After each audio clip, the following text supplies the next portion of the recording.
partir de la anatomía de estos órganos podremos entender cómo funcionan. El primero que vamos a ver es el sentido de la vista.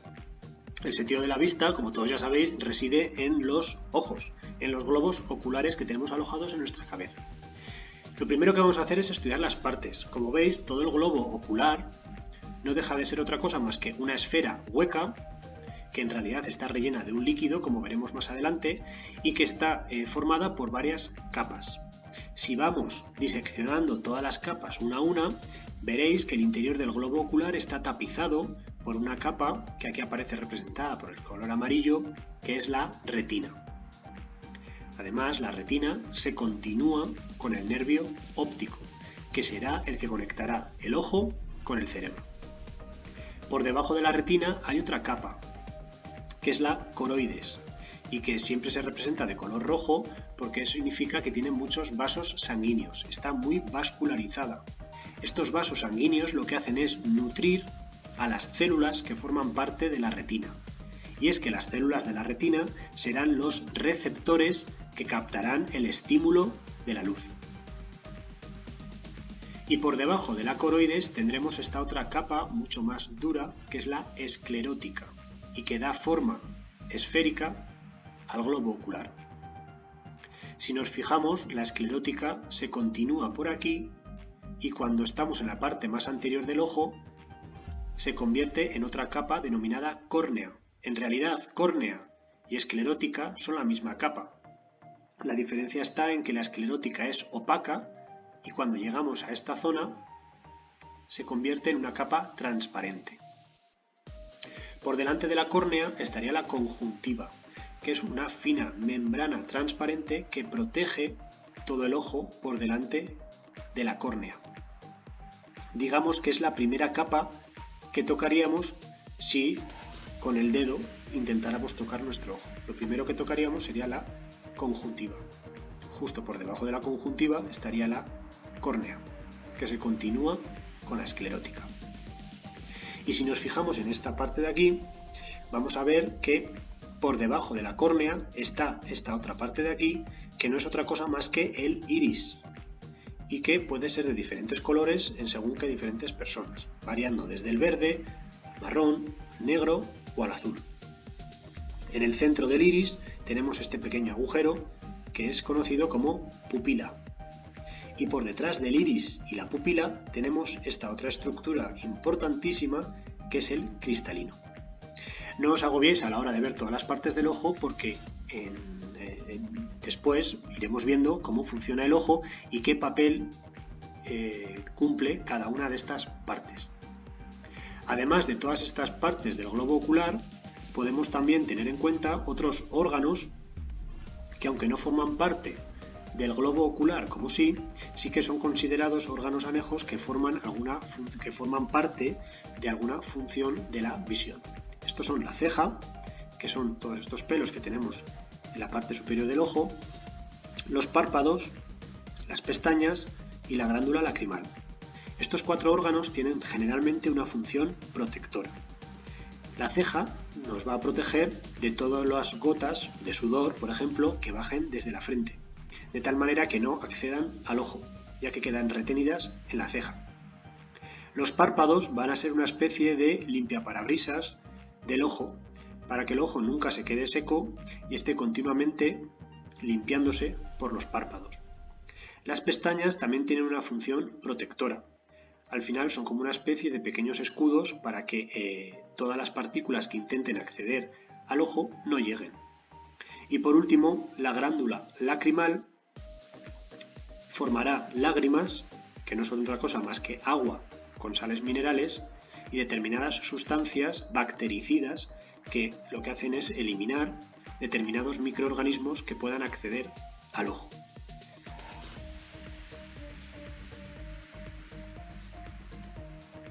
Estos son otros esquemas de las partes del ojo.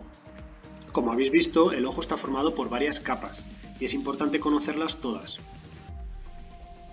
En este dibujo de aquí tenemos que la primera capa más externa del globo ocular sería la esclerótica, que en su continuación en la parte más anterior se convierte en la córnea, en este caso transparente. Por debajo de la esclerótica y la córnea tenemos otra capa, aquí representada de color rojo, que sería la coroides, y que más adelante la coroides se convierte en el iris. En este caso el iris no es rojo, sino que adquiere distintas coloraciones según qué personas. En la zona donde no hay iris y tenemos este agujero es donde se encontraría la pupila. Por eso cuando vemos las pupilas negras, en realidad estamos viendo una ausencia de iris. Simplemente estamos observando el interior del globo ocular que está a oscuras. Por eso las pupilas son negras, porque son simplemente un agujero. A través de la pupila podemos ver el interior del ojo. Y la capa que queda por debajo de la coroides sería la retina, aquí representada de color amarillo. Es en la retina donde están todos los fotorreceptores. Si recordáis al principio del vídeo que hemos estado hablando de los receptores, concretamente los fotorreceptores son los que captan el estímulo de luz, que entrará al ojo y que serán ellos los que lo reconocerán. Aquí tenemos otra visión del ojo, tanto del globo ocular abierto como del ojo visto de forma frontal tal y como lo conocemos. En realidad, cuando estamos viendo la parte blanca del ojo, estamos viendo la esclerótica. Y cuando vemos el iris, tenemos por delante la córnea, que es transparente. Justo por detrás de la córnea está ya el iris. Y la zona donde no hay iris sería la pupila. Es importante esta otra pieza clave en el ojo, que es el cristalino, que aquí teníamos localizado en esta región. Pues bien, toda esta parte de aquí es el cristalino, que se coloca justo detrás del iris y de la pupila. Por eso, si nosotros tuviéramos la posibilidad de introducir un objeto a través de la pupila, es decir, si no tuviéramos la córnea y con un lapicero, por ejemplo, intentáramos introducir la punta por la pupila, chocaríamos con el cristalino. Si no estuviera el cristalino, el lápiz lo podríamos introducir hasta el interior del ojo. Resumiendo, aquí tenemos otra imagen muy esquemática de las partes del ojo. Repito, es importante que conozcamos muy bien las capas y las diferentes partes del ojo, porque hasta que no entendamos esa parte no podremos entender cómo funciona el ojo. Aquí tenemos de nuevo representadas las diferentes capas. La esclerótica, la capa más externa, que si la continuamos por delante se convertía en la córnea, aquí de color morado. Por delante de la córnea tenemos esta otra capa protectora, fina y transparente, que es la conjuntiva. Será la que, cuando se nos inflame el ojo, se traducirá en la conjuntivitis. Al hablar de conjuntivitis, la parte del ojo afectada es esta, la conjuntiva. Bien, la capa inferior a la esclerótica es la coroides, aquí representada de color verde. Y justo por debajo de la coroides estaba la retina, que como veis se reparte por todo el interior del globo ocular, transformándose después en el nervio óptico. En la parte delantera también tendríamos el iris, que al final era una continuación de la córnea y que será de diferente coloración en diferentes personas, y la ausencia de iris en esta parte central es lo que se conoce como pupila. Justo detrás de la pupila y del iris tenemos el cristalino. El ojo está relleno de una serie de líquidos que hacen que no sea del todo hueco. Tenemos el humor vítreo que rellena toda esta región de aquí, y en esta otra parte de aquí tenemos el humor acuoso. Al final son como dos espacios que no se comunican entre sí.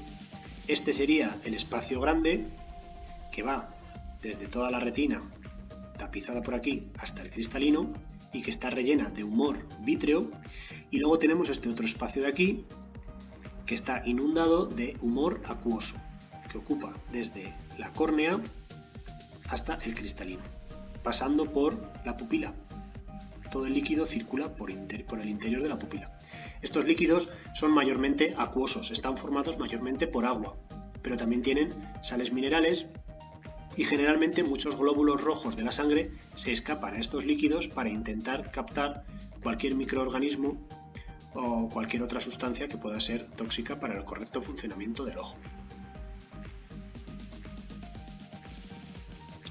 El mejor consejo que os puedo dar para que entendáis las partes del ojo es que saquéis vuestro lado más artístico y dibujéis en un cuaderno o en una hoja el ojo y todas sus partes y que las diferenciéis con colores. Es una recomendación, el que avisa no es traidor.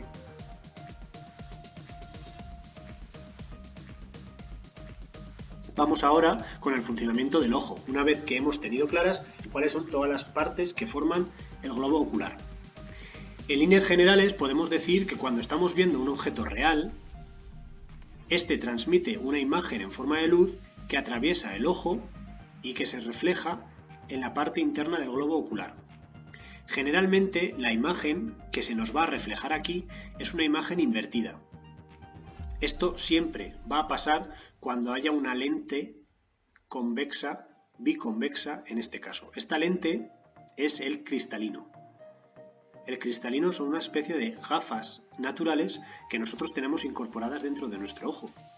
Es como una lente o como una lentilla que nos ponemos muchas veces nosotros de manera artificial delante del ojo, pues esto es una lentilla que nosotros ya tenemos incorporada. Es una lente biconvexa porque tiene dos lados convexos, de tal manera que está abombada. Y siempre que queramos ver una imagen a través de una lente biconvexa, la vamos a ver del revés, o se va a reflejar del revés, se va a reflejar invertida. Por lo tanto, en la parte interna del globo ocular, la imagen que estamos viendo se nos refleja invertida. ¿Por qué nosotros la vemos ¿por qué nosotros la vemos en la posición normal?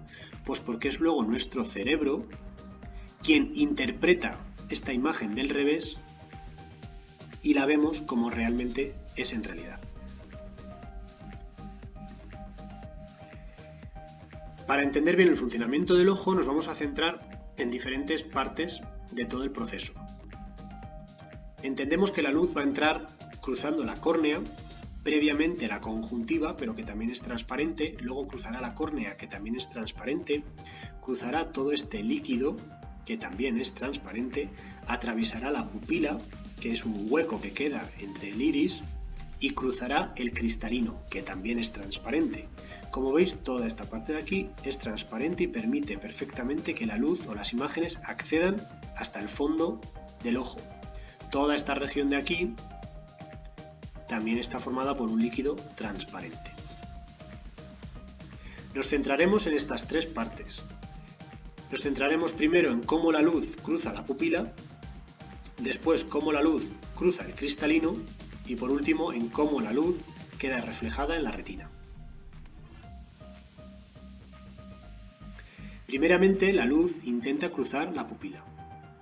La pupila es clave en este punto porque cuanta más luz haya en el exterior, más pequeña se hará la pupila. La luz entra en el ojo por la pupila y la pupila se va a hacer más grande cuando estemos en una zona oscura y se hará más pequeña en casos donde hay mucha luz. Lo que tenemos que evitar es que el interior del ojo se dañe. Y si estamos en una zona con mucha luz, lo que hace la pupila es hacerse más pequeñita. ¿Cómo se hace más pequeña? Gracias al iris.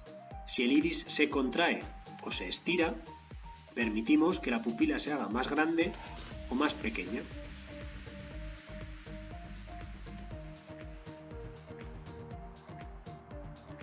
Una vez que la luz atraviesa la pupila, llega al cristalino. ¿Para qué sirve el cristalino? Es fácil de entender. Nosotros lo que queremos conseguir es que la imagen cruce el cristalino y quede reflejada aquí, en la retina. Y ese reflejo en la retina tiene que quedar perfectamente enfocado. Fijaros en esta imagen. Aquí tendríamos el objeto, lo estamos viendo, la imagen cruza el cristalino y la imagen queda reflejada aquí, en la retina. Y además de manera invertida, tal y como hemos dicho anteriormente. Pues cuando la imagen queda reflejada aquí, tenemos que conseguir que quede así, perfectamente enfocada. Porque si la imagen queda desenfocada, no conseguiremos ver bien la imagen o nuestro cerebro no será capaz de interpretarla. Es algo similar a lo que pasa con las cámaras de fotos cuando movemos el objetivo. Lo que hacemos es enfocar la imagen para conseguir una imagen perfecta. Pues en este caso pasa exactamente igual. El cristalino es el que va a conseguir que la imagen quede perfectamente enfocada en la retina.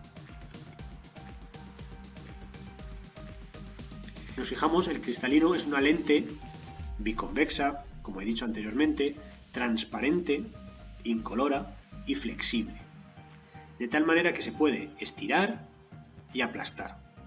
Fijaros en estos dibujos cómo aquí se está abultando y si estos músculos estiran, se estira.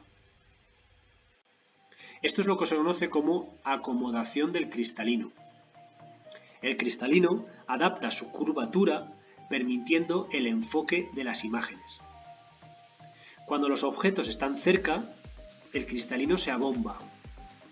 Y cuando los objetos estén lejos, el cristalino se estira y se aplana.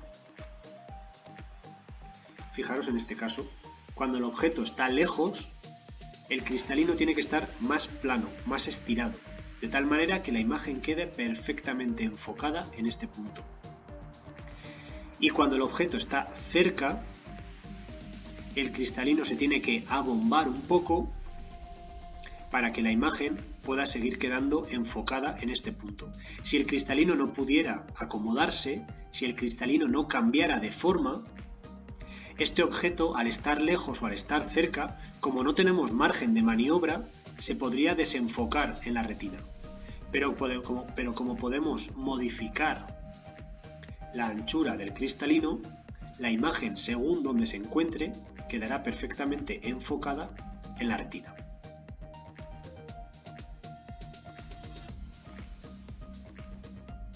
Bien, ya tenemos la imagen enfocada en la retina.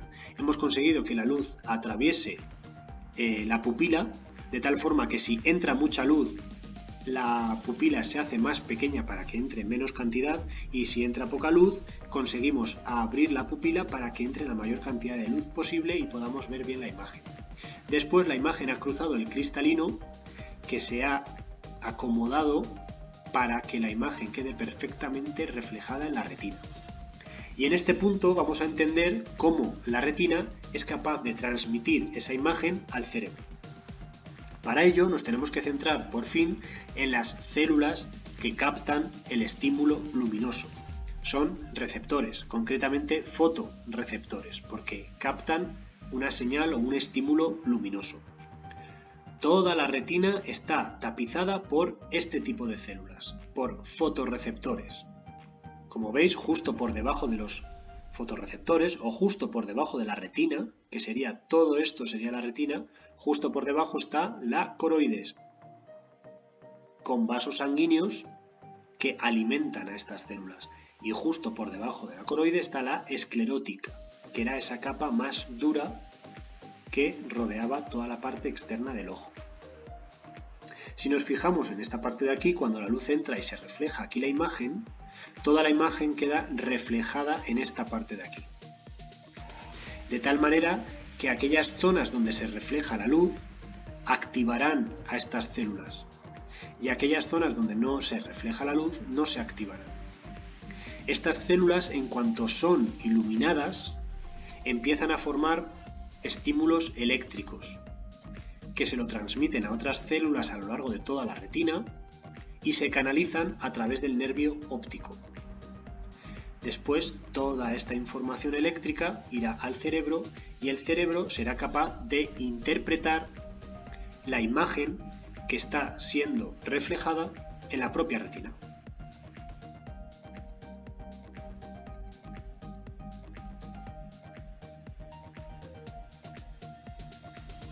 Vamos ahora con el siguiente órgano de los sentidos, que en este caso es la piel, mucho más sencilla que la que acabamos de ver. El sentido del tacto reside en la piel, que es el órgano más extenso de todo nuestro cuerpo. La piel está formada por dos capas, como podéis ver en esta imagen. Por una parte está la epidermis, que es la capa más superficial y que está formada por tejido epitelial, con varios estratos de células. Además, las células más externas están muertas y se desprenden continuamente, de forma que la piel está continuamente en proceso de renovación. Por encima de la epidermis sobresalen los pelos, que llegan hasta capas más profundas de la piel, concretamente hasta la siguiente capa, la dermis. La dermis es la capa más interna, donde se localizan un montón de cosas. Por una parte tenemos una capa de grasa, también tenemos vasos sanguíneos, como pueden ser arterias, venas. También tenemos los músculos que se encargan de unirse al bulbo piloso y permitir que el pelo se erice y se nos pongan los famosos pelos de punta. Es simplemente porque este músculo estira del pelo y entonces el pelo se eriza. Es importante también tener en cuenta las glándulas sudoríparas. Fijaros, aquí tenemos por ejemplo una, que las hemos visto en temas anteriores de esta misma colección de vídeos del canal. Tendríamos aquí la glándula sudorípara y a través de este poro saldría el sudor. Bien, de todos estos receptores que tenemos aquí, lo que vamos a hacer es una clasificación en función del estímulo que captan. Por una parte tenemos los receptores que detectan el dolor, que son los que se encuentran, como he dicho anteriormente, en la parte más superficial y que al final simplemente son terminaciones nerviosas libres. Como captan el dolor, se les conoce como nociceptores. También tenemos otros tipos de receptores que detectan presión, una presión quizá más profunda. Son los llamados corpúsculos de Pacini y son un tipo de mecanorreceptor. Recuerda que los mecanorreceptores son aquellos que captaban presión. A través de la piel también captamos sensaciones térmicas, bien en forma de calor o en forma de frío. Los receptores que detectan el calor son unos denominados corpúsculos de Ruffini. Como detectan el calor, son termorreceptores. Y los que detectan el frío son los conocidos como corpúsculos de Krauss. Y también son termorreceptores al captar una variación de temperatura. Por último tenemos los corpúsculos de Meissner, que también son capaces de detectar el tacto, por lo tanto también detectan presión, lo que pasa que en el caso de los corpúsculos de Pacini detectan una presión más fuerte. Los corpúsculos de Meissner detectan una presión más suave. Igualmente son mecanorreceptores, porque detectan presión. Como veis, todos estos corpúsculos se reparten por todo el interior de la dermis. Las terminaciones libres son las que se encuentran más al exterior, y esto tiene una sencilla explicación. Daros cuenta que las terminaciones libres detectan el dolor. El dolor generalmente se produce en una situación de estrés importante, es una situación peligrosa ante la que nosotros tenemos que defendernos. Por eso las terminaciones libres nerviosas se encuentran en la parte más externa, para que en cuanto haya algo que nos provoca daño o que nos provoca dolor, estas sean las primeras en detectarlo y nosotros podamos responder ante ese estímulo de una manera o de otra. Después teníamos los dos corpúsculos que recogían las temperaturas, el corpúsculo de Ruffini, que recoge el calor, el corpúsculo de Krauss, que recoge el frío, y después tenemos los otros dos mecanorreceptores, que detectan formas de presión.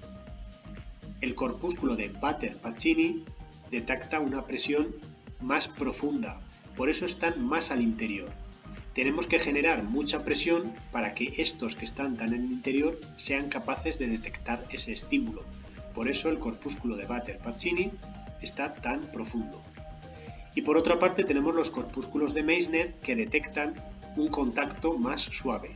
Por eso los corpúsculos de Meissner se encuentran más en la superficie, porque con una simple caricia nosotros ya podemos detectar esa suave presión.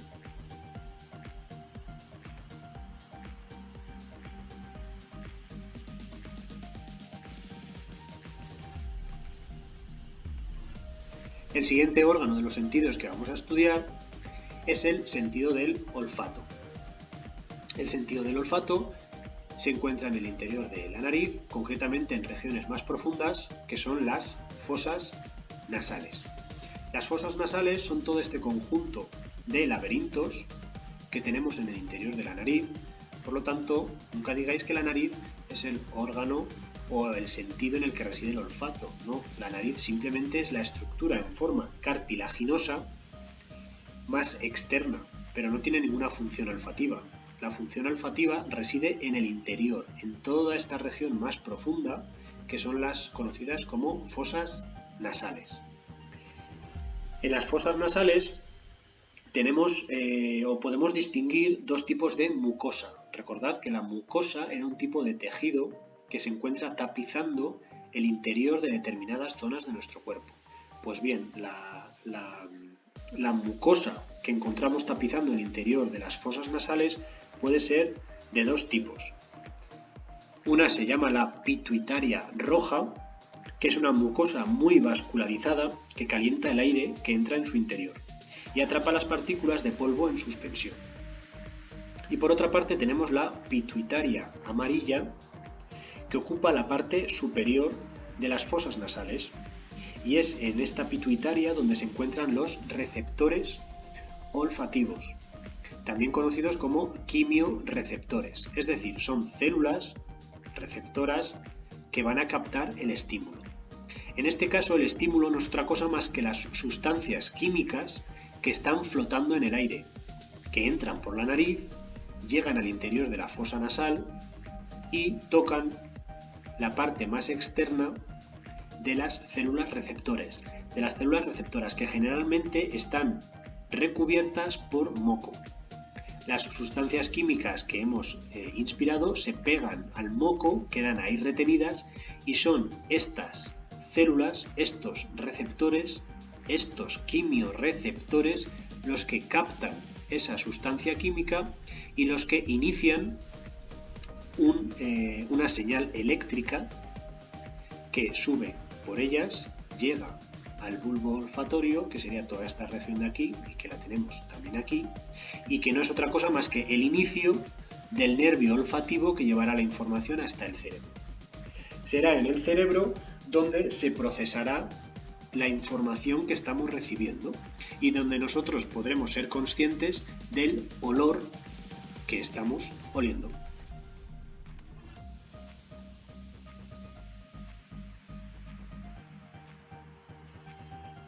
A continuación vamos a centrarnos en el sentido del gusto.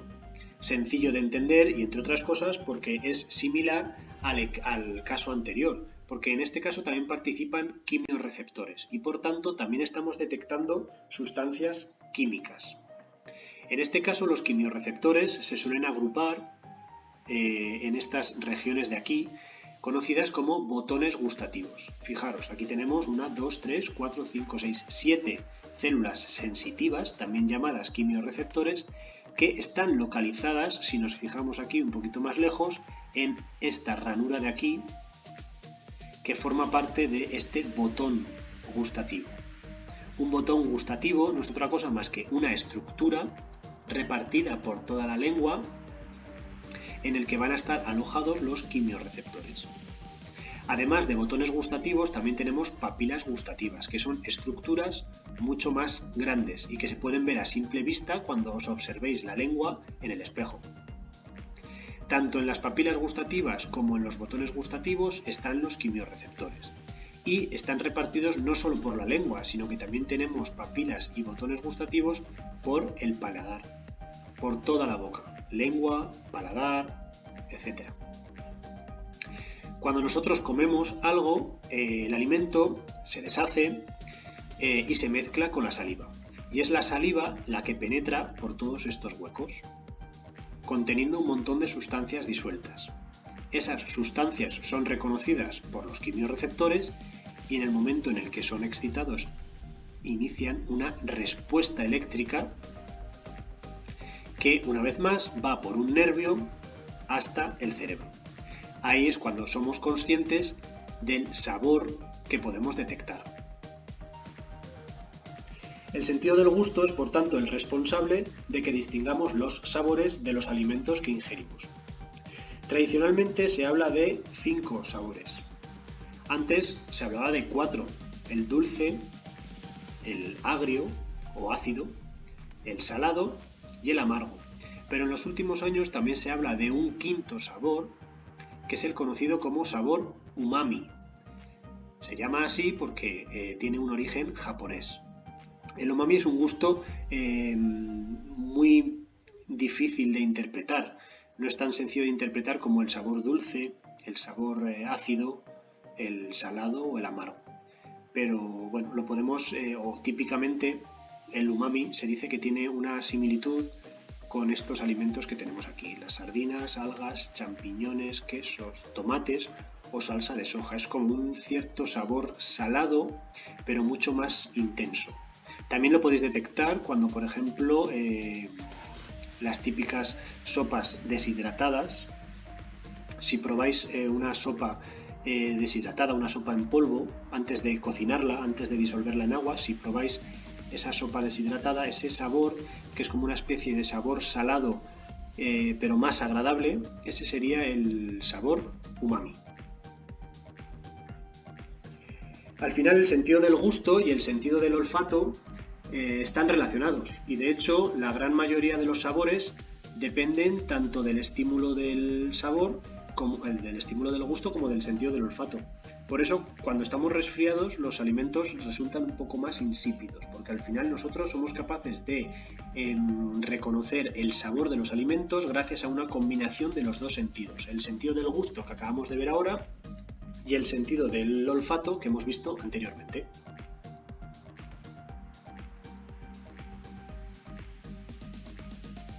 Vamos ahora con el último sentido que nos queda por ver, que es el sentido del oído, que lo hemos dejado para el final porque quizá es un poquito más complejo, así que tenemos que prestar mucha atención para entender primero cuáles son las partes del oído y más adelante ver cómo funciona. Para empezar, aquí tenemos la anatomía del oído, que lo vamos a dividir en 3 regiones: el oído externo, el oído medio y el oído interno. Fijaros bien que el oído externo, lo más evidente de todo es la oreja, es el pabellón de la oreja. Está formada por tejido cartilaginoso que le da esa consistencia especial, y además tiene una forma perfecta y adaptada para recoger las ondas sonoras y que todas se canalicen hacia el interior de la oreja. La oreja, por tanto, se comunica con el conducto auditivo externo, que generalmente, y a medida que pasa la edad, van a aparecer pelos y glándulas productoras de cerumen, de cera, que van a tener una función exclusivamente protectora, porque van a impedir la entrada tanto de polvo como de otras partículas o incluso de insectos. Y al final del conducto auditivo externo estaría ya el tímpano. Más allá del tímpano ya estamos hablando del oído medio. El tímpano es una membrana elástica y pequeña que vibra cuando vaya recibiendo las ondas sonoras. Y más allá del tímpano tenemos los 3 huesecillos del oído, que son el martillo, el yunque y el estribo. Y se colocan de esta manera: el martillo queda pegado al tímpano. Después del martillo estaría el yunque y después del yunque el estribo. El estribo conecta después con el caracol o la cóclea, y es aquí donde acaba el oído medio. Por lo tanto, el oído medio es una parte pequeña que va desde el tímpano hasta el final del último huesecillo, el estribo. A partir del estribo empezaría el oído interno. El oído interno es donde se encuentra localizada la cóclea o el caracol y los canales semicirculares, y a partir de ellos sale el nervio auditivo. También es a partir del oído interno donde aparece esta otra zona de aquí, que es la conocida como trompa de Eustaquio.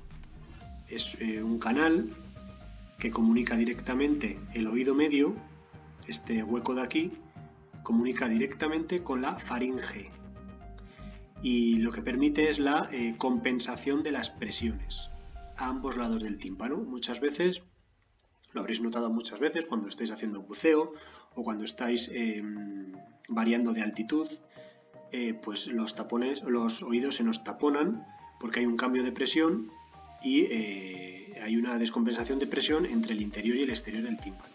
Entonces, si no tuviéramos esta salida, la presión cuando se nos tapona el oído sería muy difícil descompensarlo. Entonces tenemos esta otra salida que conecta directamente con la faringe, es decir, directamente con la salida a través de la boca, de tal manera que cuando tenemos los oídos taponados, simplemente con tragar saliva conseguimos que entre aire por esta zona y se nos descompense la diferencia de presión que hay en el oído. Esto muchas veces lo habréis notado cuando tenéis los oídos taponados, simplemente con bostezar o con tragar saliva o con masticar chicle permitimos que por aquí entre aire y pueda haber una descompensación de la presión. Quedaros simplemente con las partes más importantes del oído y las tres divisiones del oído: oído externo, oído medio, oído interno. El oído externo, pabellón de la oreja, conducto auditivo, hasta el tímpano. El oído medio simplemente es esta pequeña zona que va desde el tímpano hasta el final del estribo, con los tres huesecillos del oído. Y por último el oído interno, que es la parte más profunda, donde están estas estructuras que más adelante veremos para qué sirven. El caracol, que también se llama cóclea, y estos canales semicirculares, además de la trompa de Eustaquio y el nervio, porque ya sabéis que en todos los órganos de los sentidos estamos viendo que al final hay un nervio que lleva toda la información que estamos recogiendo aquí al cerebro.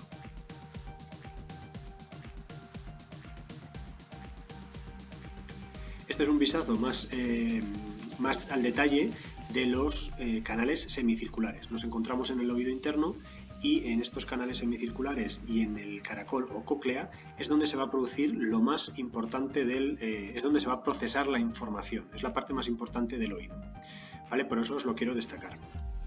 Y es precisamente en ellos en donde nos vamos a centrar más adelante, porque en estos canales semicirculares y en este caracol cada uno va a llevar a cabo una función diferente, porque gracias al sentido del oído no solamente escuchamos, sino que también podemos mantener el equilibrio. Por lo tanto, el funcionamiento del oído va a ir orientado en dos vertientes.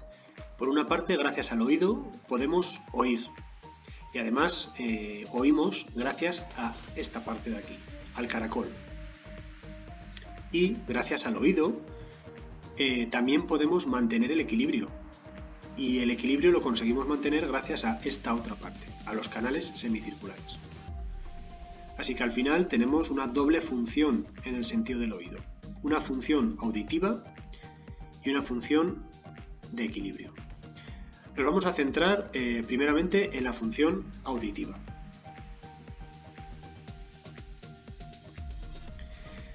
Bien, en líneas generales, cuando nosotros oímos un sonido, el sonido en forma de ondas va a ser recogido por todo el pabellón de la oreja. Las ondas van a ir entrando por todo el canal o por todo el conducto auditivo externo y van a chocar con el tímpano. Aquí está la clave. Cuando las ondas vayan golpeando el tímpano, ese movimiento se va a transmitir a lo largo de todos los huesecillos y entrará en la cóclea, en el caracol. El caracol lo procesará de la manera que veremos más adelante y mandará una señal al cerebro. Será en el cerebro cuando nosotros interpretaremos esas ondas sonoras y daremos sentido al sonido que estamos oyendo.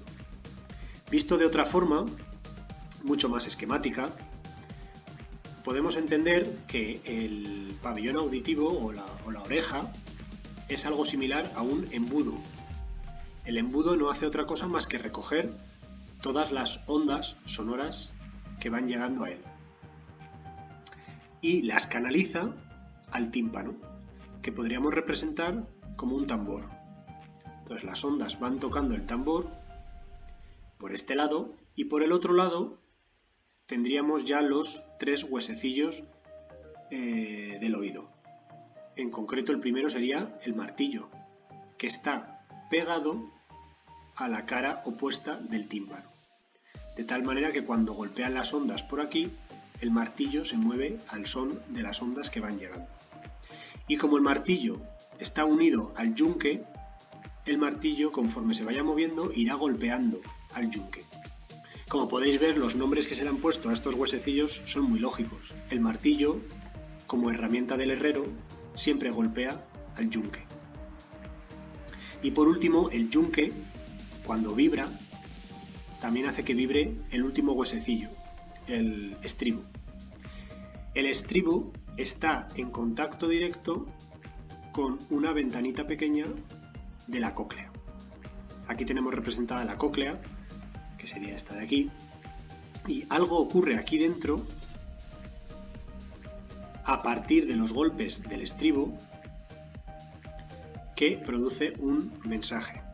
Este mensaje es lo que se representa o representa el nervio auditivo y llega a este ordenador en el que se interpreta el sonido que está llegando al principio. Este ordenador sería, evidentemente, nuestro cerebro. Vale, esto es una representación muy esquemática y como veis todo está entendido hasta que llegamos aquí, al caracol. ¿Qué ocurre aquí para que los golpes que va dando el estribo a la puerta del caracol se conviertan en una señal eléctrica que llega hasta nuestro cerebro? Bien, antes de responder a esa pregunta, aquí tenéis otras imágenes en las que se visualiza muy bien cómo el sonido entra en el conducto auditivo externo y llega a esta región de aquí, al oído medio.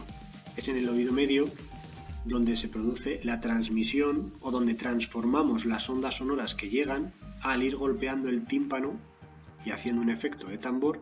Son estos 3 huesecillos sujetados por determinados elementos los que van golpeando esta ventana. Y esta es la clave, esta ventana de aquí, porque esta ventana es el inicio del caracol. Fijaros también en este detalle, aquí es donde empieza la trompa de Eustaquio. Como veis, hay una pequeña salida que es la que va a permitir que se descompresurice el tímpano cuando haya diferencias de presión. ¿De acuerdo? Pero vamos a centrarnos en esta parte de aquí. Una vez que el sonido ha entrado, ha golpeado el tímpano, todos los huesecillos se han puesto al movimiento del tímpano y estamos golpeando esta ventana, ¿qué está pasando? Para entenderlo mejor vamos a coger el caracol y lo vamos a desenrollar. Con la cóclea desenrollada podremos entender mejor qué es lo que está pasando dentro y cómo conseguimos que a partir de los movimientos que el estribo está dando a la base de la cóclea se nos convierta en un impulso nervioso. Entonces, una vez que tenemos el caracol totalmente desenrollado, como aparece en esta imagen, podemos visualizar mejor qué tiene dentro. Fijaros que esta parte de aquí es el estribo, el último de los 3 huesecillos, y va acoplado a esta ventana de aquí. De tal manera que conforme el estribo se va moviendo, a la ventana oval la va golpeando.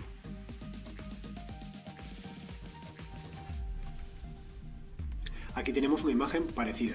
Estamos viendo todo el tiempo lo mismo, ¿eh? Simplemente tened en cuenta que toda esta estructura grande que tenemos aquí es el caracol, que de una manera normal está totalmente enrollado. Nosotros lo estamos desenrollando para entender mejor cómo funciona, pero en la vida real está enrollado en forma de caracol. Fijaros que en este caso el sonido está llegando por aquí, va al tímpano, golpea a estos 3 huesecillos y vamos a conseguir que al golpear la ventana oval, todo el interior del caracol retumbe. El interior del caracol, que aquí lo tenemos desenrollado, está relleno de un líquido, de un fluido, que se llama perilinfa. Entonces, cuando estamos golpeando en esta parte del caracol, os podéis imaginar que las ondas las vamos transmitiendo por todo el fluido. Y entonces todo el líquido que hay aquí dentro se va transmitiendo. Al igual que cuando tiramos una piedra en una piscina y se va transmitiendo la caída de la piedra en forma de ondas por la superficie de la piscina, en este caso pasa algo parecido. El estribo va golpeando la pared del caracol y todo el líquido que hay dentro transmite esas ondas por todo el interior. Y esto es lo que ocurre. Aquí tenemos también otra imagen muy visual de lo que está pasando. El estribo está golpeando esta zona y estamos transmitiendo las ondas. Toda esta parte azul es un líquido llamado perilinfa. Y cuando llega al extremo de la cóclea, sigue por aquí y sigue golpeando por aquí hasta que llega a la ventana redonda. Esto es otra ventana que no hace otra cosa más que liberar toda la presión que estamos provocando desde aquí. Si no tuviéramos esta otra salida, evidentemente el líquido siempre retumbaría hacia el otro lado y volvería para atrás. Pero al tener aquí otra ventana elástica, conseguimos que toda la presión que estamos provocando aquí se transmita por toda esta rampa, siga por esta rampa y la presión se pierda por aquí. ¿Para qué estamos haciendo todo esto? Al final lo que estamos haciendo es traducir las ondas sonoras que llegaban anteriormente. Al llegar por aquí las ondas sonoras y convertirlas en golpes al tímpano, al martillo, al yunque y al estribo, estamos traduciendo el sonido en ondas a través de este fluido. Finalmente, por toda esta parte de aquí, de color anaranjado, tenemos colocadas un montón de células que van a ser los mecanorreceptores que van a detectar las ondas que estamos provocando por aquí. Estas flechas rojas representan esas ondas y al moverse todo este líquido por aquí, los mecanorreceptores, que tienen unas estructuras en forma de cilios o pelos, se mueven. Esta sería una imagen de la superficie de toda esta rampa, de tal manera que cuando las ondas las estamos transmitiendo por aquí, todos estos pelillos de las células se mueven hacia un lado. Y es en el momento en que todos esos cilios se mueven hacia un lado, cuando estas células, los mecanorreceptores, generan un impulso eléctrico, que circula por todas estas fibras a través del nervio auditivo y que acaba llegando al cerebro. Por lo tanto, esta es la forma que tenemos de escuchar los sonidos. Conseguimos que a partir de las ondas que están entrando por el canal auditivo y que están golpeando el tímpano, una serie de movimientos vayan chocando unos a otros los elementos hasta que en el caracol conseguimos transmitir todas esas ondas en forma de ondas por todo el fluido que recorre la cóclea y que son después estas células especiales las que captan este movimiento. Por esto estas células son mecanorreceptores, porque son capaces de detectar cómo se mueve este líquido a partir de los golpes que está dando el estribo en la ventana oval.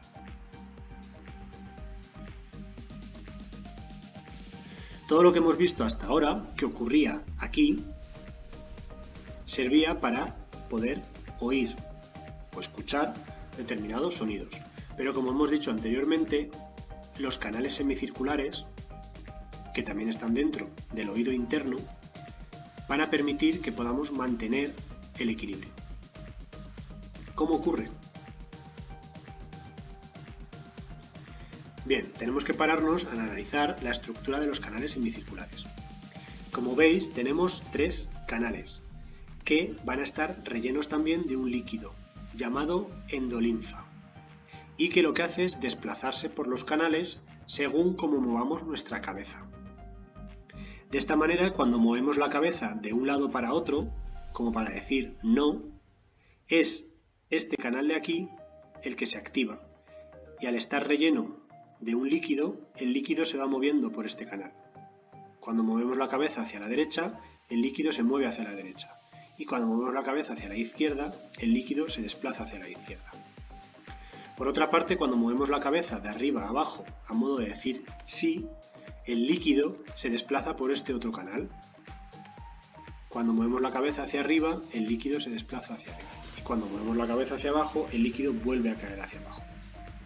Y por último podemos hacer este otro movimiento con la cabeza, que es ladearla de tal manera que acercamos la oreja al hombro en el lado izquierdo y al hombro en el lado derecho. Ese movimiento queda cubierto por este tercer canal semicircular, de forma que cuando la cabeza la movemos hacia un lado, el líquido viene hacia acá, y cuando lo movemos hacia el otro lado, el líquido vuelve a subir hacia el otro lado. Estos tres movimientos son los tres movimientos básicos de la cabeza, y lo que hacemos es combinarlos entre los tres para poder mover la cabeza de todas las maneras posibles, de tal manera que los líquidos se mueven por todos estos canales semicirculares según cómo estemos moviendo la cabeza o según cómo la tengamos posicionada.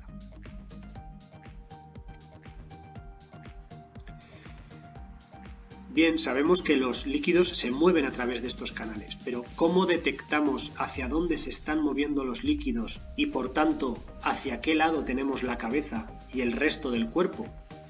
Pues a lo largo de los canales semicirculares están las células que detectan cómo se desplaza el líquido por el interior. Y esas células o esos receptores se organizan en dos estructuras, las máculas y las ampollas. Nos vamos a centrar primero en las ampollas.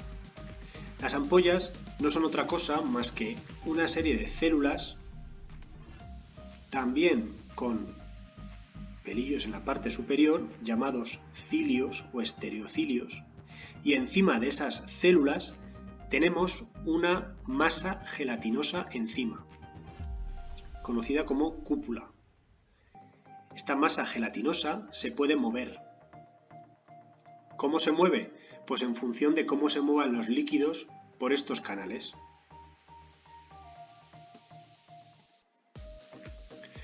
Fijaros en este ejemplo, al mover la cabeza hacia la derecha, todo el líquido del canal semicircular, toda la endolinfa, se desplaza hacia aquí. Empuja a la cúpula de gelatina y todos estos pelillos que están metidos o cubiertos por la gelatina también se desplazan hacia la derecha, se mueven hacia la derecha. Y es en ese momento cuando estas células producen un impulso eléctrico que irá al cerebro y que nos hará ser conscientes de que nuestra cabeza o todo nuestro cuerpo se está moviendo hacia la derecha. Y cuando nos movamos hacia la izquierda, pasa exactamente lo contrario. Movemos la cabeza hacia la izquierda, los líquidos en todos estos canales circulares se mueven hacia la izquierda, empujamos a la cúpula de gelatina, los pelillos que están sumergidos en la gelatina se desplazan hacia la izquierda y disparamos otra vez la formación de un impulso eléctrico que irá al cerebro y que nos hará ser conscientes de que nuestro cuerpo o nuestra cabeza se está moviendo hacia la izquierda. Para entenderlo mejor, tenemos esta animación. Veis que la cabeza se mueve hacia ambos lados y aquí tenemos representado cómo quedaría el líquido interno en los canales semicirculares. Y por último, aquí tenemos representado la gelatina, tenemos representada la cúpula de gelatina que teníamos aquí y que se va a estar moviendo según cómo se desplace el líquido por estos canales semicirculares. A la vez, los canales semicirculares se mueven según cómo tengamos posicionada la cabeza. Y así es como podemos detectar si la cabeza la tenemos hacia un lado o hacia otro. Aquí tenemos otra animación para que comprobéis que según cómo movamos la cabeza, las cúpulas de gelatina se mueven hacia un lado o hacia otro, pero porque el líquido del interior de los canales la empujan hacia los lados. Así es como funcionan las ampollas, pero además de las ampollas tenemos otras estructuras especiales que son las máculas. Funcionan de una manera similar, lo que pasa que en este caso, dentro de los canales semicirculares, tenemos también mecanorreceptores, también con pelillos o estereocilios, pero que están todos sumergidos en una capa de gelatina encima de la cual hay pequeñas estructuras llamadas otolitos, que son estructuras de naturaleza mineral, son como pequeños cristales de minerales que evidentemente al desplazarse la gelatina, todos los otolitos se desplazan con ella. Y entonces hacemos que las células que están debajo también se desplacen hacia abajo y puedan producir una señal eléctrica para que también avise al cerebro de que la cabeza se está moviendo, porque toda esta masa gelatinosa de aquí, debido al peso de todos los otolitos que tenemos aquí encima, se está desplazando. Es algo parecido a la ampolla, lo que pasa que en el caso de la ampolla era el líquido interno el que movía a toda la masa gelatinosa. Según cómo se mueva el líquido interno por aquí, pues entonces empujamos a la masa gelatinosa hacia aquí o la empujamos hacia allá. En este otro caso es algo parecido porque también tenemos una masa gelatinosa, pero el papel principal lo tienen los otolitos que están colocados encima de la masa gelatinosa. De tal manera que cuando la masa gelatinosa se desplaza hacia un lado, los otolitos también se caen hacia ese lado y las células que están debajo se dejan arrastrar y disparan ese impulso eléctrico.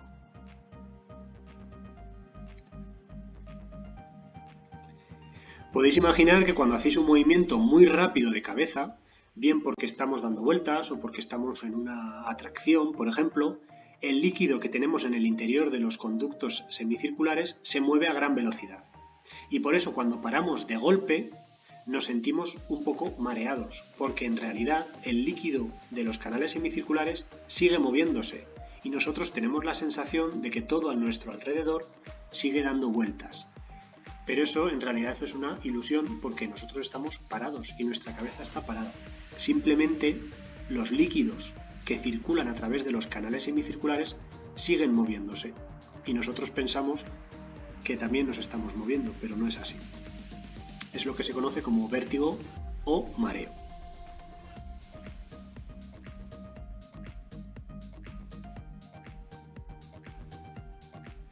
Y hasta aquí hemos visto toda la anatomía y todo el funcionamiento de los órganos de los sentidos.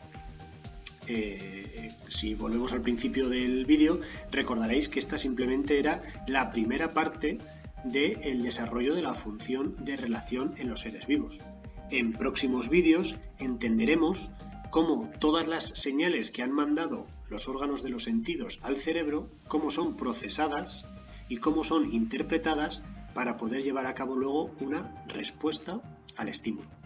Pero bueno, eso más adelante.